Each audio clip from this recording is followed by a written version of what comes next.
السلام علیکم دوستو، امید کرتا ہوں سب خیریت سے ہوں گے۔ آج ہم دوسرا کورس سٹارٹ کر رہے ہیں ریسرچ کے بارے میں کہ بی ایس میں یا اردو میں کس طرح آپ ریسرچ کریں گے، سائناپسز لکھیں گے، تھیسس لکھیں گے اسلامیات میں۔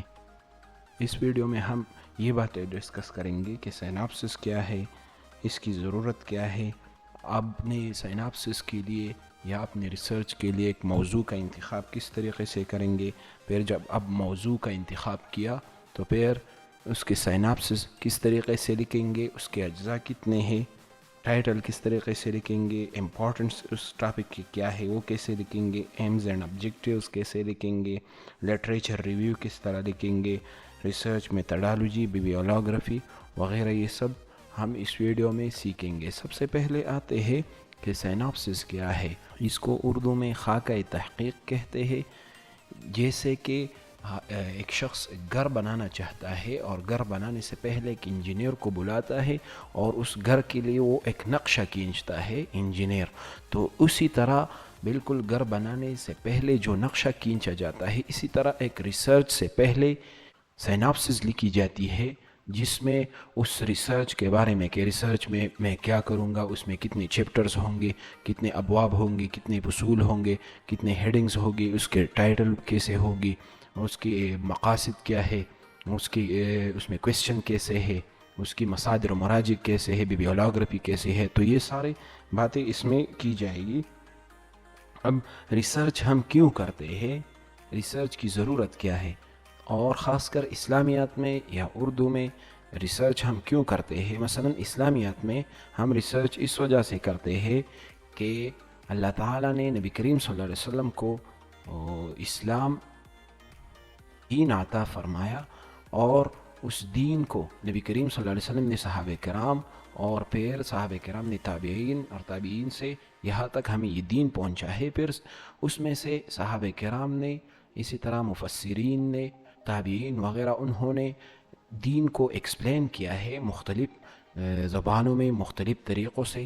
اب ان میں سے ایسے کتب بھی ہے، ایسے چیزیں ہیں جو انسانوں کی نظر سے مخفی ہے، چھپے ہوئے ہے، تو ان کو منظر عام پر لانا، یا ایک ایسے مسائل ہے جو پہلے زمانے میں مختلف تھی اور علماء نے اس کی جوابات کیے تھے، لیکن اب وہ جوابات اس زمانے کے ساتھ نہیں ملتے، اس زمانے کے ساتھ وہ فٹ نہیں آتے، تو ہم ان مسائل کو اس دور کے مطابق حل کریں گے۔ تو اسی وجہ سے ہم اسلامیات میں ریسرچ کرتے ہیں۔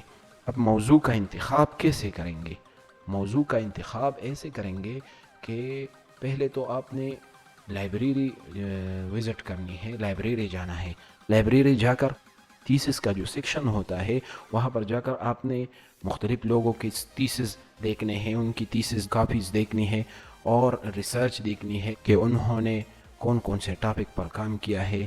ہر تھیسس کے آخر میں ریسرچر تجاویز پیش کرتے ہیں کہ میں نے یہ کام کیا اور مجھ سے یہ کام باقی رہ گیا ہے جس پر مزید تحقیق کی ضرورت ہے، آپ اس کو کر سکتے ہیں۔ مثلا میں یہاں پر آپ کو ایک ایگزامپل دے رہا ہوں، یہ ہے تجاویز۔ اسی طرح ہر تھیسس کے آخر میں ایسے تجاویز لکھی جاتی ہے کہ ریسرچر اس میں کہتا ہے کہ میں نے تو یہ کام کیا، ریسرچ کیا، اب آنے والے ریسرچرز کے لیے یہ ٹاپک اور یہ کام باقی ہے۔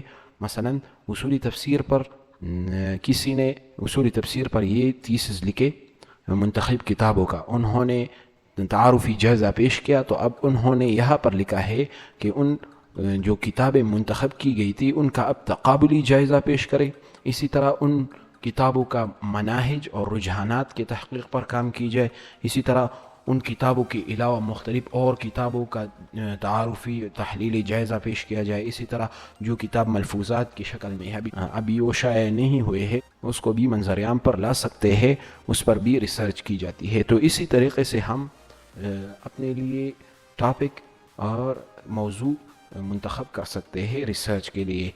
تو اس ویڈیو میں دوستو ہم نے سائناپسس کے بارے میں سیکھا، اس کے اہمیت کے بارے میں سیکھا، موضوع کا انتخاب کیسے کریں گے اس کے بارے میں سیکھا، پھر سائناپسس کے اجزاء کون کون سے ہیں اور اس کے لکھنے کے طریقہ کار کیسے ہے۔ آنے والی ویڈیو میں ہم سائناپسس کے لکھنے کا طریقہ سیکھیں گے کہ سائناپسس کو کس طرح لکھیں گے، پریکٹیکل ہم دکھائیں گے کہ ٹائٹل کس طرح لکھنی ہے، پہلا پیج کس طرح لکھنا ہے، پھر تعارف کس طرح لکھنی ہے، تجاویز کس طرح لکھنے ہیں وغیرہ یہ سارے. امید کرتا ہوں ویڈیو پسند آئی ہوگی. اگر ویڈیو پسند آئی ہے تو ویڈیو کو لائک کریں، اور اگر چینل پر نئے ہیں چینل کو ضرور سبسکرائب کریں. ملتے ہیں نیکسٹ ویڈیو میں، تب تک کے لیے اللہ حافظ.